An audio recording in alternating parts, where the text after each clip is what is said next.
Shalom and welcome to this edition of Contextual Bible Study. My name is Denny Thompson. Now, this is our 49th edition this time, and we're going to look at a place called Ein Gedi, a very beautiful place in the wilderness by the Dead Sea. Just before we do that, just to kind of go back and kind of set the overall picture for what I'm doing here. As far as goals for Contextual Bible Study, I've mentioned these before, but it's been quite a while ago, so just to kind of review that, is to put the Bible stories back into their original context. Now, not to intentionally have some kind of different meaning or different story, not at all. It's obviously the same stories. It's just to understand them better, because of the very simple reason that the Bible was written for us, obviously, but it was not written to us. It was written to specific groups of people in Israel over a period of time, through their culture, through their terminologies, through their understanding. Okay, so to try to go back into that world is going to greatly help us too. And it's to have a better understanding of the scriptures, and also, as I've mentioned many times during the course of this particular YouTube teachings, all these teachings, that Satan's deception is another part of this too that we really want to tackle, because he is working overtime right now today. And to understand the scriptures better, we can target where those are. We can see where those are much, much better. And I think that's a very, very high priority. And of course, Hosea said this: my people are destroyed for lack of knowledge, which I think that's kind of a theme that I've gone back to occasionally. As I mentioned before, I'm a teacher, not a preacher, so I'm trying to bring information that's important to understand the scriptures. And Hosea is saying this, that if we understand the scriptures better, we cannot be deceived nearly as easily.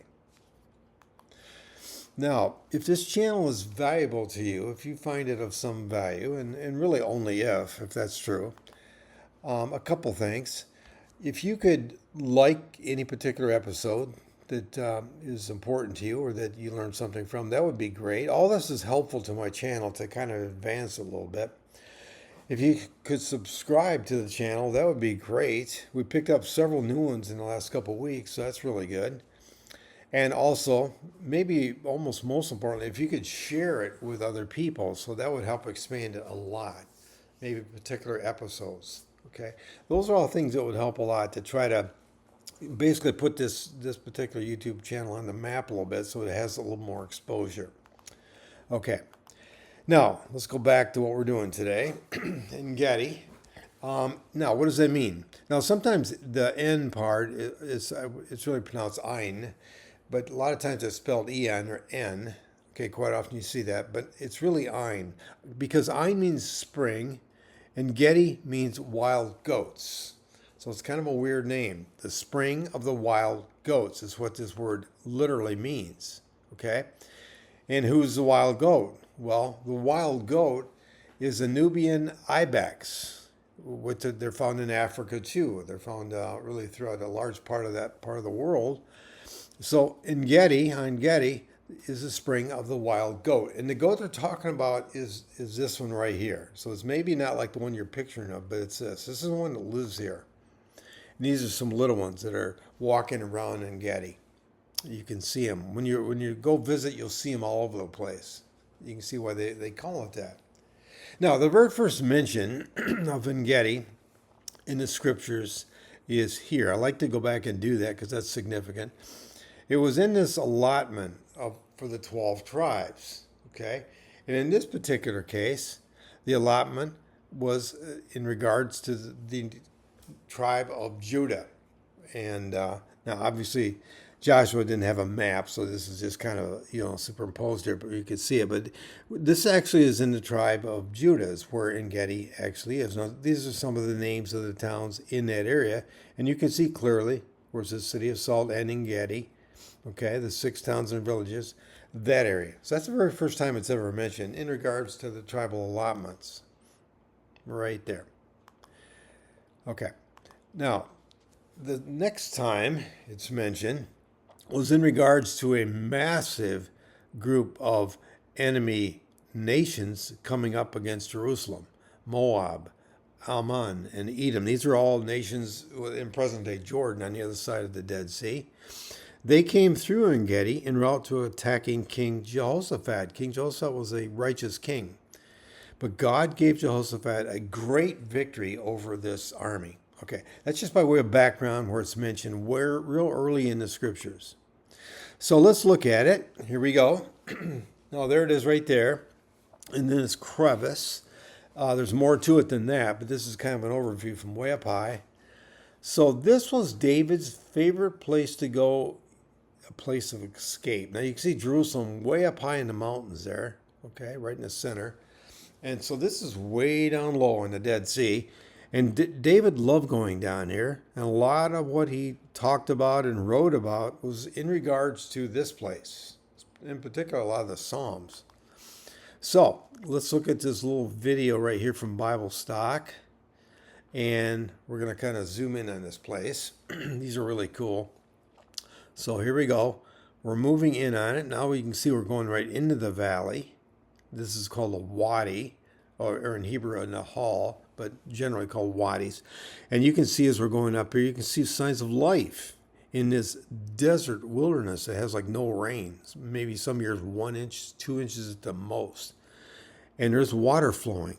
There's springs. It's coming from way up high in those hills, way up high in the mountains.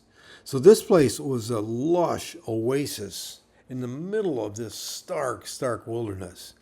Now, what created it? Multiple springs beginning high up into the mountains. So the water coming from, of course, springs that start to go down, gravity, and start to collect, and they gradually form this river, and kind of a small river. As it flows down, a lot of water falls towards the Dead Sea. And in its pathway is life all over the place. Okay, so you will see waterfalls like this, just beautiful places, and a pool beneath it as you explore up into this area. So it's really quite something in the middle of the wilderness to find something like this. So you can see how David really loved this place. This was like a getaway place that he loved. There was a year-round flow too. It does get a little bit less in the summertime, but it's year-round because those springs never stop. And here's another picture where you can see more of the greenery and the beauty of it. I've hiked up in here several times. It's pretty rugged hiking. There's a pathway in places, okay? And more of the waterfalls. There's many of them. There are several of them as they come down the rocks. So as you go up the pathway, you're going up higher and higher into this valley, this wadi. It's a beautiful area, just this really beautiful stream, just quietly rippling down this mountainside as it goes. All kinds of plants and animals. Many of them are native to Africa. And all of this is in the middle of the wilderness, as I said. This life in the middle of the wilderness. Now, there are many bamboo reeds actually even in this area. And those had an interesting use. I mentioned this in the Dead Sea Scrolls Part 2. The authors, the writers of the scrolls themselves, the Essenes, or the Yaqid as they call themselves, they use these bamboo reeds to make the writing instrument for the Torah scrolls that they could dip in ink in to write the Torah scrolls. Okay? Now, the question is, why would they use bamboo to create a pen to write a Torah scroll? What's behind that? It's always good to ask the question, why? That's kind of like the Jewish way or the Hebrew way. Ask why. Just keep asking questions. Look at all the patriarchs and the people of the Bible. They were constantly asking why. Okay, that's how they think. And I think God wants us to ask the question why very often. Well, why? Because of this story. Moses is found among the reeds of the Nile, these bamboo reeds. So they kind of connect that to this idea. We're going to use these to write the Torah scroll because this little baby, Moses, was the author of the Torah. So this connection, it's really cool to see how they connect so many different things. Now, in the valley right by the Dead Sea are many date palms. And they're really significant in this area. They're very, very important, and they're quite frequently found all along the shoreline, at least most of the shoreline. This particular one is pretty cool. He's called Methuselah. It's one that they actually created from an ancient date pit that they planted, and it gradually grew into this tree right here. They call it Methuselah because it's so old, because the pit itself is so old, which is interesting. Now, the expression milk and honey, the Israel's a land of milk and honey. Well, the milk would have referred to goat's milk. But what about the honey? Okay, was the honey the traditional honey we think of? No, it wasn't. It was made from dates, figs, and grapes. That was the honey. So this whole idea of these crops being central, so important, a land of milk and honey, is very, very important. Okay? Now, another blossom found in this area, another flower actually, is this one right here called a henna blossom. And here's a scripture from the Song of Solomon. This is, of course, Solomon this time, talking about this particular blossom, these flowers in the valley here in the Ein Gedi. He said, "My beloved is to me a cluster of henna blossoms from the vineyards of Ein Gedi." All right, and here's more pictures of some of the henna blossoms. They're used as perfume. They were used as perfume. I think they still are today, actually, even. Now, everywhere in this area, all through the valley, if you look up, you see caves. They're everywhere, okay? And that'll be significant on a story that's coming up here in just a second. So there are many, many caves. Now, this particular cave is way up high. You can tell we're way up above the Dead Sea. One of our hikes up there, that's one of my daughters that she hiked up there with my wife and myself. And kind of sitting in the cave, looking down, kind of a panoramic view. All right. Now, I want to look at a quick little video of some of the caves down lower. Probably one of these somewhere was the one where this very important story took place that we're going to look at in just a second. So let me advance this. This is, again, from Bible Stock. And we can see the caves. It's kind of cool to see it in motion. They're all over the place. And there they are, created in the rocks. Okay? Now, David had to go through a wilderness wandering, being chased by King Saul multiple times. So David, as you might remember from Old Testament stories, many times was in the wilderness, and many times he was being chased by King Saul. And this has a lot to do with Ein Gedi, the story coming up right now. So why was King Saul chasing David? What was going on with that? Okay, let's go back to this a minute. The Lord said to Samuel, "How long will you mourn for Saul, since I have rejected him as the king over Israel?" Now, there are things that happened after Saul became king that nullified him as being king. He did things against God, and that's why, Samuel is going to do something important here. He's going to, through God's work, through God's leading, choose a new king. "Fill your horn with oil and be on your way. I am sending you to Jesse of Bethlehem. I have chosen one of his sons to be king." All right. So that's what's going to happen. And that's going to set the basis for this anger, for this jealousy. Now, after examining Jesse's sons, each one was rejected. Every one of them. God indicated this is not the one. But the Lord said to Samuel, "Do not consider his appearance or his height, for I have rejected him." Okay, that would be, remember Saul? He was really tall, good looking. That's not what God wants this time. The Lord does not look at the things people look at. What a great lesson here. People look at the outward appearance, but the Lord looks at the heart. Very, very, very important. And David, by the way, is going to refer to the heart so many times in the Psalms. This is actually going to be a very key word to him. The heart, of course, in that day, representing the emotions. That actually represented even their thinking, too, back in those days. They kind of had the idea. It's almost like we would think of as a brain, like they're containing all these thoughts in their heart, too. Now, God's upside-down kingdom. "The greatest among you will be your servant.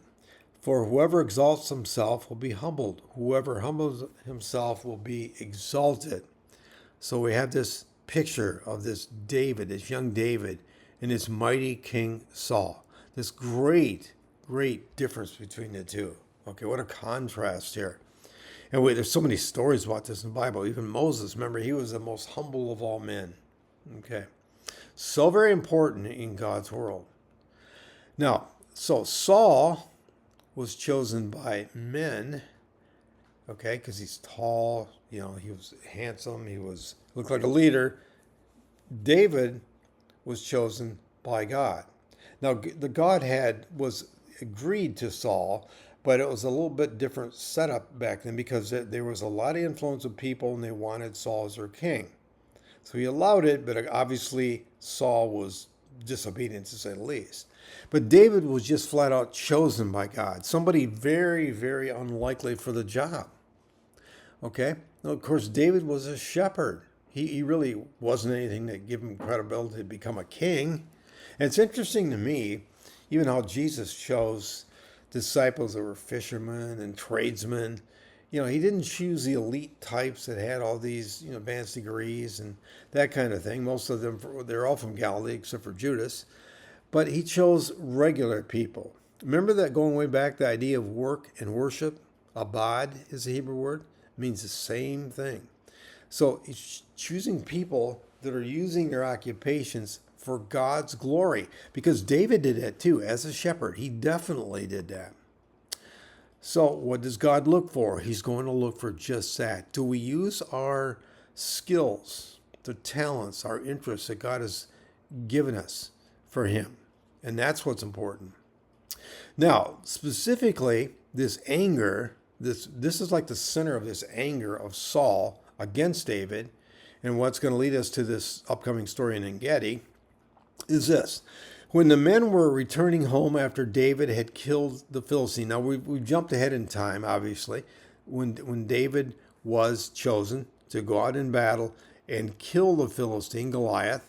And by the way, that story that I have a two-part series in this series in my YouTube channel really didn't get very many views. I was kind of disappointed because I put a lot of work into it. I think you'll find it really interesting. There's a lot of background there, a lot of pictures, and also a lot of important symbolism of what the whole story even means prophetically for the future and connecting to Jesus. So anyway, if I could encourage you to go back, if you haven't watched that, the two-part series on David and Goliath, I would highly encourage you to. But anyway, when the men were returning home after David had killed the Philistine, the women came out from all the towns of Israel to meet King Saul with singing and dancing, with joyful songs, with timbrels and lyres. As they danced, they sang, Saul has slain his thousands, and David his tens of thousands.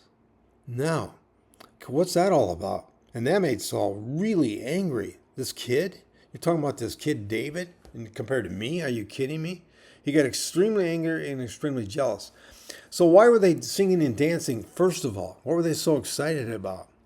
Okay, look what David had saved them from. Now, if you can see where it says the Elah Valley, Elah V, right there. Okay, in those two towns, that's where the battle actually took place, right there. Now, there's a valley from there, going back into that story. You can go back and look at it because all the geography is laid out really, really clear. It's really significant.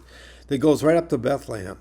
There's like a valley as it goes up into the mountains up to Bethlehem.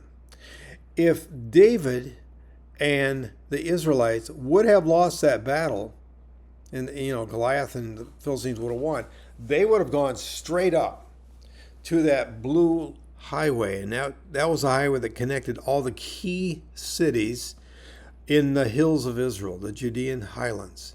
Okay, and look what they are. Bethlehem was right at the head of that valley. If you kept going straight up, you'd wind up in Bethlehem. That's one reason Bethlehem was so significant, why Jesse sent his sons down there, especially David, to help in the battle. But if you go on up, Jerusalem. Now, Jerusalem wasn't the capital yet. In fact, it wasn't really a city of the Israelites just yet during this time period. It's going to be, obviously, the most important city. But Gibeah was the capital. So, in other words, what would have happened had David not won the battle? The Philistines would have gone right up through these towns, right up the main part of Israel.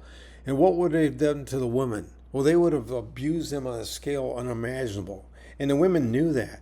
So they were dancing because David saved us from all this horror that could have happened had David not done what he did by killing that Goliath and watching those Philistines take off, just scatter.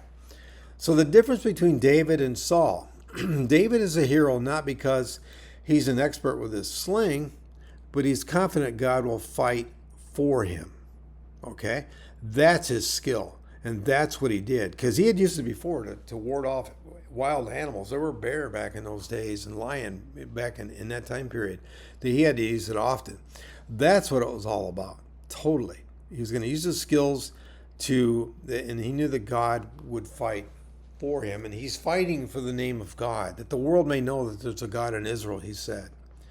Now, having tried to kill David several times before, okay, there are many cases of this after this incident I just talked about with the women in the streets and, kind of telling David is greater than Saul. This story, and now we're going back to Ein Gedi. And after Saul returned from pursuing the Philistines, he was told, David is in the desert of Ein Gedi. So Saul took 3,000 able young men from all Israel and set out to look for David and his men near the crags of the wild goats. Of course, that's Ein Gedi. That's that term of wild goat. And the springs and the crags. The crags would be like the mountains and the cliffs. So David and his men were down there, and they must have caught word, maybe some scout in their party or something, that he's coming. He's actually going to have a lot of men with him too. Saul is coming after him. So they hid in a cave. One of these many, many, many caves that are in Ein Gedi. Now, he came back more in the scripture here. He came to the sheep pens along the way.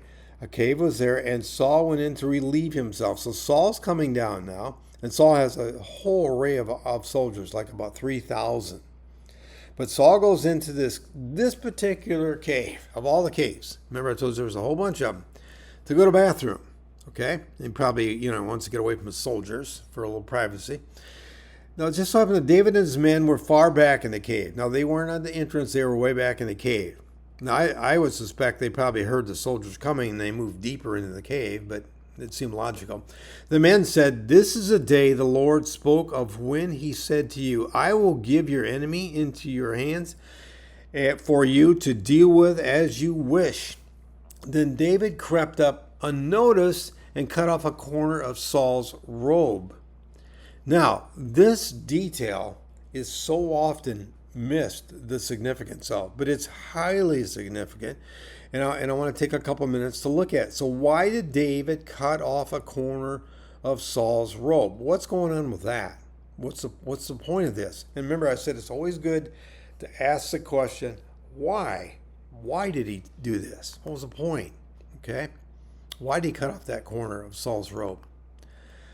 Afterwards, David was conscience-stricken for having cut off the corner of his robe. And we'll look at what that meant in just a second. He said to his men, The Lord forbid that I should do as much a thing to my master, the Lord's anointed, or lay my hand on him, for he is anointed of the Lord. With these words, David sharply rebuked his men and did not allow them to attack Saul. And Saul left the cave and went away. So he actually feels bad, because he respects Saul in spite of everything. In spite of the fact Saul's constantly trying to kill him and chase him, for it probably seems like no good reason whatsoever. It was no good reason. It was just sheer jealousy.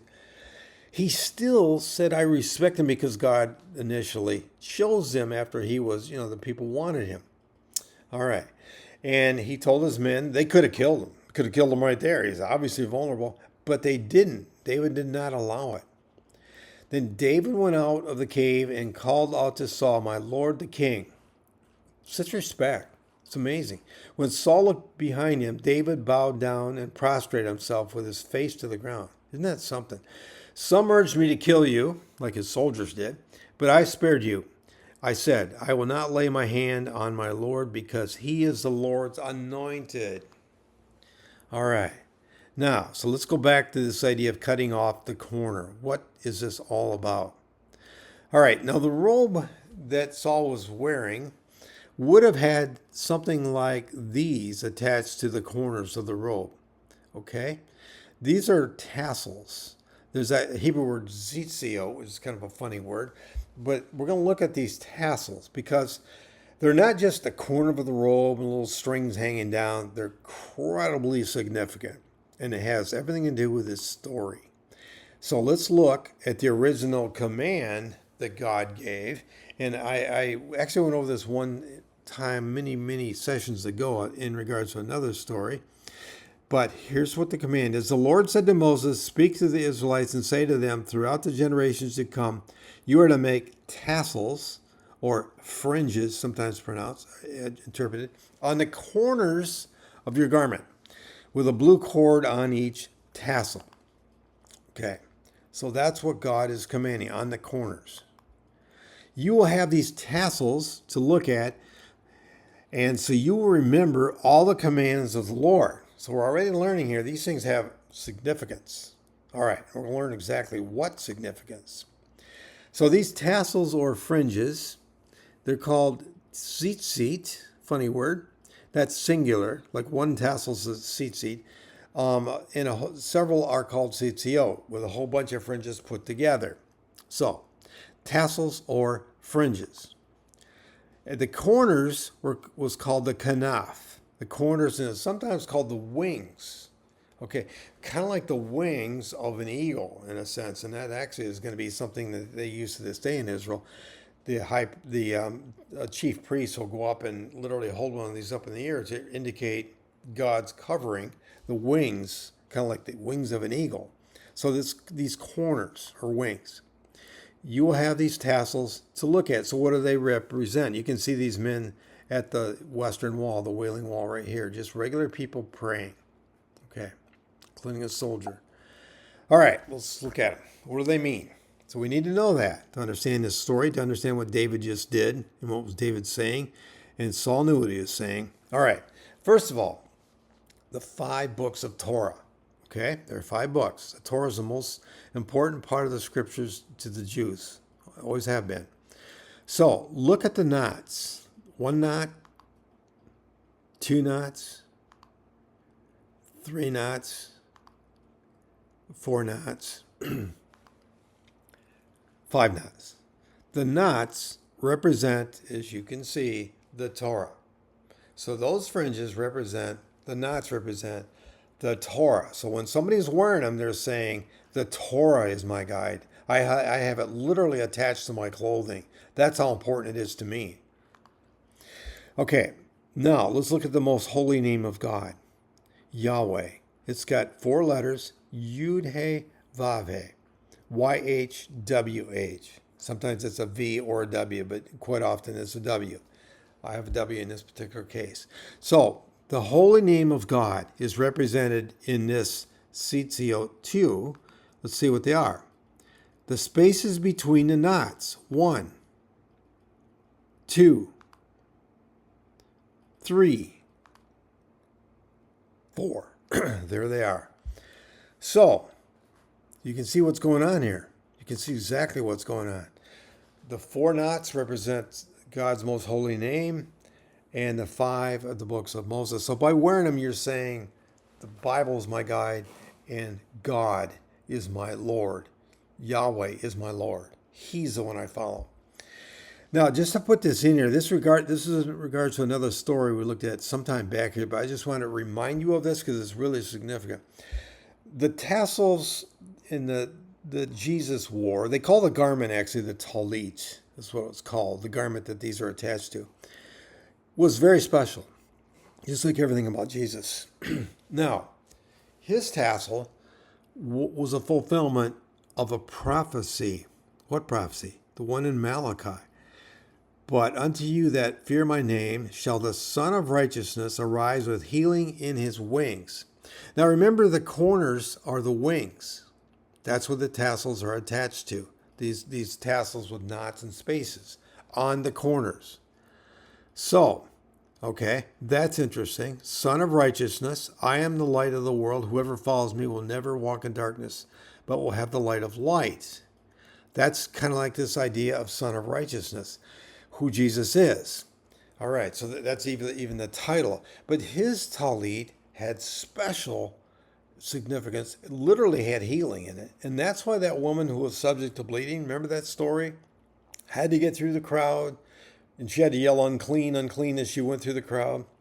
And they would have probably been really mad because they become ritually unclean by being bumped by her. But she had to get there, and she had to grab the corner of Jesus' garment because she knew the Bible. She knew the prophecy. She knew Malachi. She knew that if she could get it there and get to his garment and grab the tzitziot on the corners, the kanaf, the wings, she would be healed. And you know what? She was.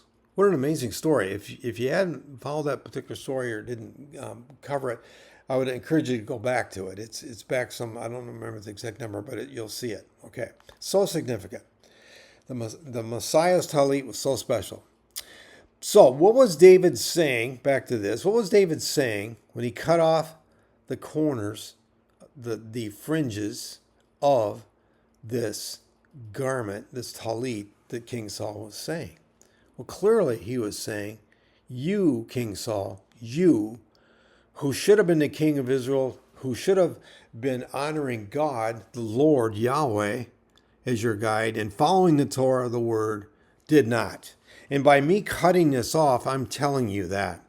This actually, through parts of history, this is considered just a vile action, just a really difficult thing to cut off these tassels because they were so important. But Saul knew it. Now, he could have killed Saul, he didn't, but he did this, telling him, maybe he was encouraging him to get his act together, I'm not sure, by doing this, to say, Saul, wake up, man. But that's what he did, and that's what it meant. Isn't that interesting? So there's so much more to this story, this context here. All right, and he would have cut this off. And Saul knew exactly what was going on by all of that. Of course, the 5 knots was the word of God, the Torah, and the 4 spaces was God's name, Yahweh.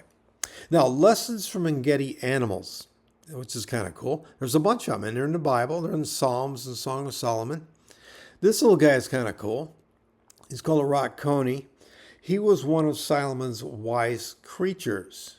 Conies are creatures of little power, yet they make their home in the crags. Okay. And they did. They can live in Ein Gedi. They can live in the rocks. They can live all over and get food and water. And it's really quite something. So that's what Solomon's talking about. So I'm just drawing out some kind of fun little pictures here, stories. You can see another one up above looking, probably just kind of contemplating. That's a coney.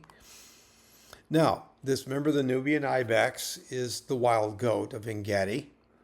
The Bible also calls this a deer. Now, it's not a white-tailed deer like we have in Michigan or other parts of the United States, but it's this.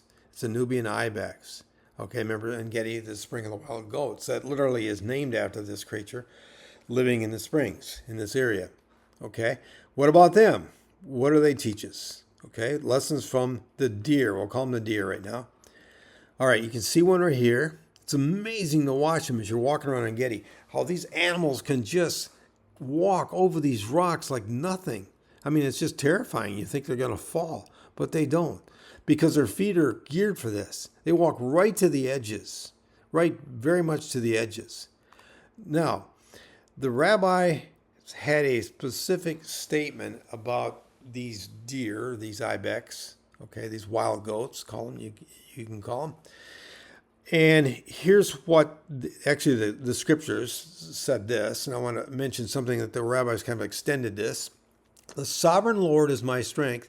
He makes my feet like feet of a deer. He enables me to go to the heights. Now, think about that. What does that mean? So, in other words, the sovereign Lord gives me these kinds of feet. Okay. Now, obviously, we don't have feet like a deer. If I tried to walk up there, I'd be falling probably to my death. I'd never make it. So that's not what it means. It's symbolic here, clearly, right? Can you see that? So for us, walking on a steep cliff would be tough times, really tough times, dangerous times, maybe almost times of fearing of death. But at that time, and during that time, God makes my feet like the feet of a deer. He is going to help me get by, to be able to walk symbolically through this difficult time. He's going to be with me. He's going to enable me to go to the heights even. to go up way up high into an area that's like incredibly, maybe very dangerous. He's going to help me by giving me feet to walk. Very symbolic and a very, very powerful story. Okay. Now, so the ancient rabbis, they said we should pray for feet to be able to walk difficult paths of life so that we may grow closer to God. So they could easily see this lesson from that verse. It's very, very clear. And boy, it's really fun. If you ever have a chance to go to Ein Gedi to watch these animals, it's great. By the way, I should have mentioned too, one of my goals of this YouTube channel is I realize probably most of you will never be able to go to Israel. So I'm trying to bring Israel to you. It's a part of one of my major goals. It's an incredible place. And if you ever do have a chance, I would so highly encourage you to do so. You learn so much, and it's such a rich experience. Now, here's another verse. Psalms, David. All right, now David's been here so many times. He's watched these deer. Okay, so picture that. He didn't just write this out of the clear blue sky. David's writing from what he has seen. He said, like a deer pants for streams of water, so my soul pants for you, O God. Now think about that. Why is a deer panting for streams of water? Because this is a wilderness. This is the only water there is. That's it, right here. So the deer can't wait to get to the water. The deer's so thirsty and just wants to get to the water, and then he's so relieved. And David took this to understand. Of course, he drank from this water too. All right, that would have been very important for him to survive. But David made it kind of spiritualized it, and he said, my soul pants for you, O God. In other words, give me that kind of a desire. Give me that kind of a thirst to pant for you, O God, to know you better, to know you extremely close. Now, I want to look at something called living water. We've mentioned this before, but in regards to Ein Gedi here. Okay, now in the Hebrew culture, the term living waters describe pure flowing water, untouched by human hands. He even mentioned it in regards to the most recent two-part series in the Dead Sea Scrolls, because they had to use living water for their mikvot. Only living water could purify people, and living water is from God directly. Examples of this would be springs, rivers, and rain. Okay, the majority of the water used was cistern water because they didn't have living water everywhere, except for Ein Gedi was a great source, which is much less desirable, much less desirable. The springs and waterfalls of Ein Gedi represent the living waters mentioned frequently in the scriptures. This is probably the greatest example of living water in the scriptures as represented by the geography of Israel.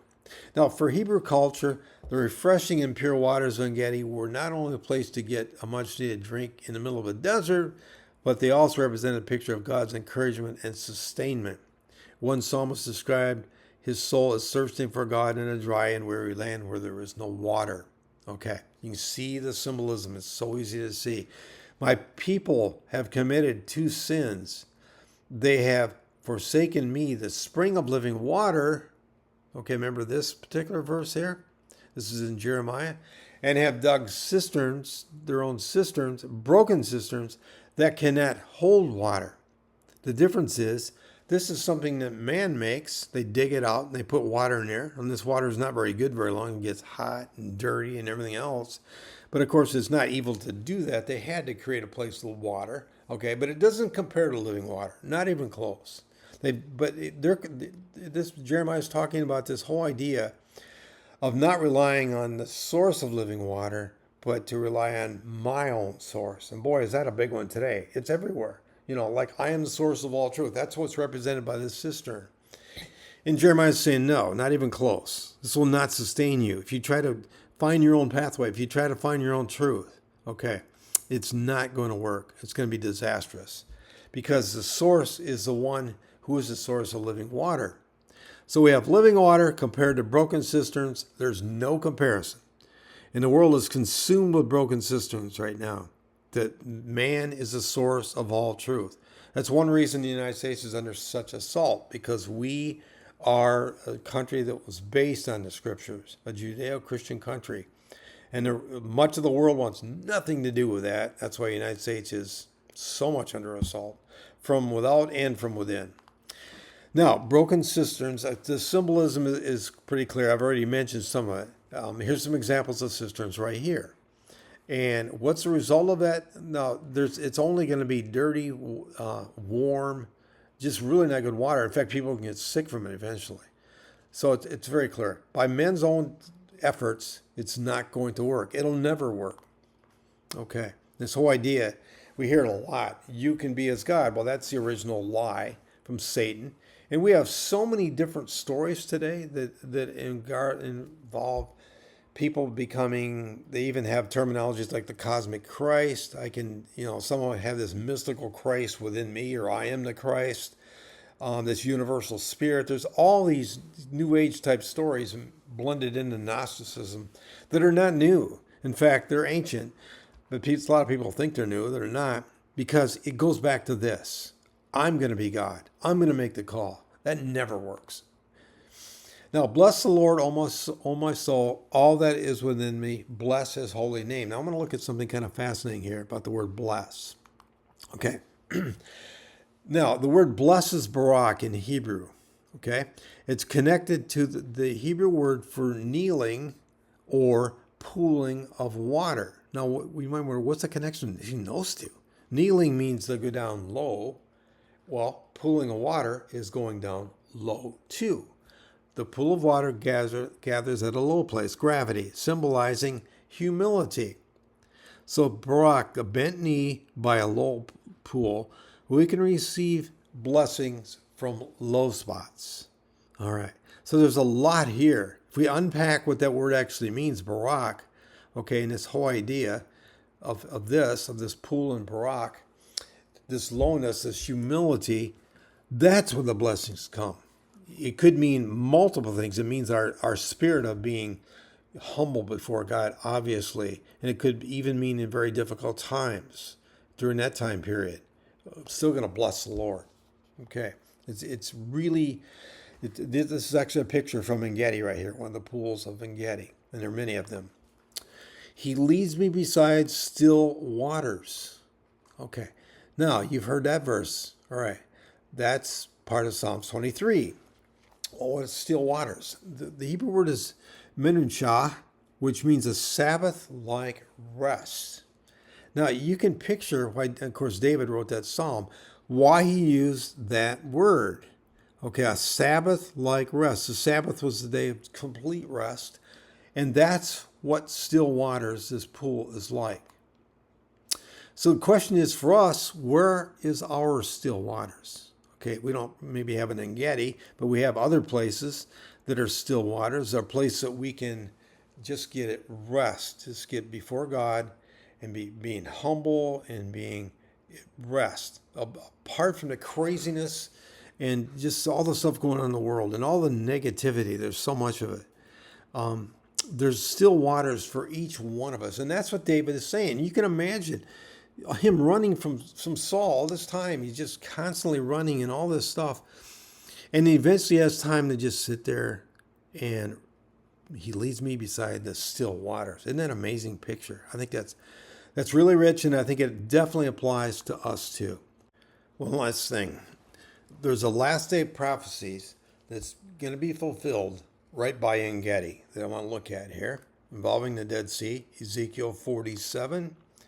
And this is just part of it. I'm not covering the entire chapter, just giving you the highlights here. Here's what Ezekiel writes, this prophetic vision. The man brought me back to the door of the temple, so that's Jerusalem, of course, and there was water flowing from under the threshold of the temple towards the east. The east would be towards the Dead Sea. For the front of the temple faced east. The water was flowing from under the right side of the temple, south of the altar. So as that water flows on, and that water, by the way, would probably be flowing in something called the Kidron Valley, which is that valley right outside the temple. We talked about that judgment one day would take place there. But that valley goes all the way around and down to the Dead Sea. So it's likely that's what is being talked about with Ezekiel's vision. But as it goes further down, the river flowed to the east. That's towards the Dead Sea. It's deeper. The deeper it became, it could not even be crossed at some point. Okay, so a lot of water is gaining. It's getting larger and bigger. On the banks of the river were trees that produced fruit for food and leaves for medicine. Now keep in mind, this is in the middle of the wilderness, the stark wilderness. Life is coming back. Ezekiel's seen this vision of life returning. It's really something. Now the river flowed all the way to the Dead Sea and fully restored it so that fish could live in it. And by the way, just a sidelight, along the banks of the Dead Sea today, the Dead Sea is receding very fast for lots of reasons, but along the banks are many, they would be like sinkholes that are developing, where there was once water and now it's mud and it's very soft, actually very dangerous to walk in. But in those sinkholes, there's lots of fresh water bubbling up from under the surface or from beneath the actual sinkholes. From beneath. These are actually like springs that are coming up, and fresh water is filling those sinkholes. And some of them even have fish in them. Now, I don't know if that's the beginning of this fulfillment of this prophecy or not. I suspect obviously not, because it's going to be so much massively bigger, but it's interesting. But anyway, the fishermen will stand along the shore from Ein Gedi to England. That's near Qumran, right by Qumran, the Dead Sea Scrolls. There will be places for the spreading of nets. Fascinating. So this Dead Sea with no life is going to be filled with life. Obviously symbolic of so much. No more death, just life. It's symbolic beyond, obviously, just the Dead Sea itself. Really quite the prophecy. Okay, so that includes Ein Gedi, this really, really cool place in the wilderness that's right by the Dead Sea. That has a lot, there's even more, but I tried to confine it to a certain amount of limit of time. Of so much of the Bible is relating to this place, this special place in the wilderness here. So that concludes today. And again, I appreciate and thank each of you for watching today for this version of Contextual Bible Study. Shalom.